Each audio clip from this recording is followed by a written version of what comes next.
నిన్న జరిగిన అసెంబ్లీ సమావేశాలలో బీసీలకు 42% రిజర్వేషన్ కల్పించినటువంటి ఏకైక పార్టీ ఏదైనా ఉందంటే అది కాంగ్రెస్ పార్టీ.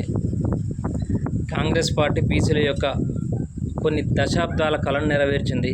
అది ప్రతి ఒక్కరు గమనించాలి. ప్రతి ఒక్కరు గమనించి ఎంతో కొంత ఖచ్చితంగా పార్టీ ఏదైనప్పటికీ, కార్యకర్తలు ఎవరేమైనప్పటికీ కానీ మన యనమల రేవంత్ రెడ్డికి కంపల్సరీ కృతజ్ఞత భావంతో ప్రతి ఒక్కరు ఉండవలసిందే.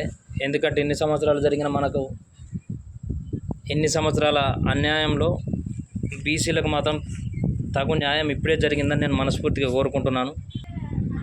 బీసీలకు 42% రిజర్వేషన్ అనేది ఒక చరిత్రాత్మకమైన నిర్ణయం. వాళ్ళు తీసుకున్నది ఆషామాషి నిర్ణయం కాదు, ఆషామాషి లెక్క కాదు.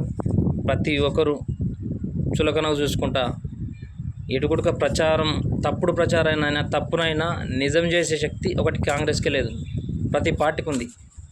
తప్పు చేసినప్పటికీ కూడా దాన్ని నిజమని నిరూపించుకునేది ఇతర పార్టీలు ఉన్నప్పటికీ కూడా, నిజం తప్పు చేయనప్పటికీ కూడా కాంగ్రెస్ పార్టీ నిరూపించుకోదు. ఎందుకంటే ప్రచారం చేసుకోదు పార్టీ.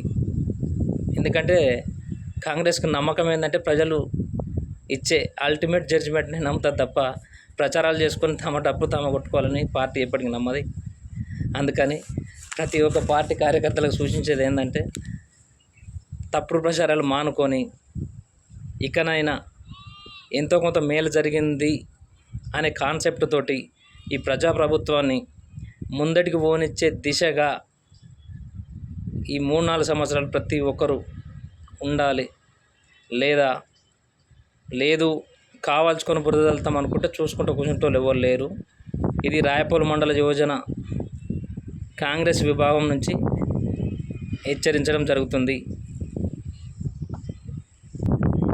బీసీలకు 42% రిజర్వేషన్ ఆమోదం తెలిపిన దానికి మన ముఖ్యమంత్రి గౌరవనీయులు యనమల రేవంత్ రెడ్డి గారికి, మరియు మా ఉమ్మడి మెదక్ ఇన్ఛార్జి మంత్రి అయినటువంటి కొండా సురేఖక్క గారికి, మరియు మంత్రి పొన్నం ప్రభాకర్ అన్న గారికి, మరియు దుబ్బాక కాన్స్టిట్యున్సీ చెరుకు శ్రీనన్న గారికి ప్రత్యేకంగా మా రాయపూల్ మండల యువజన విభాగం తరపున కృతజ్ఞతలు తెలుపుకుంటూ ఎల్లవేళలా మీకు రుణపడి ఉంటామని మనస్ఫూర్తిగా కోరుకుంటున్నాం. జై కాంగ్రెస్.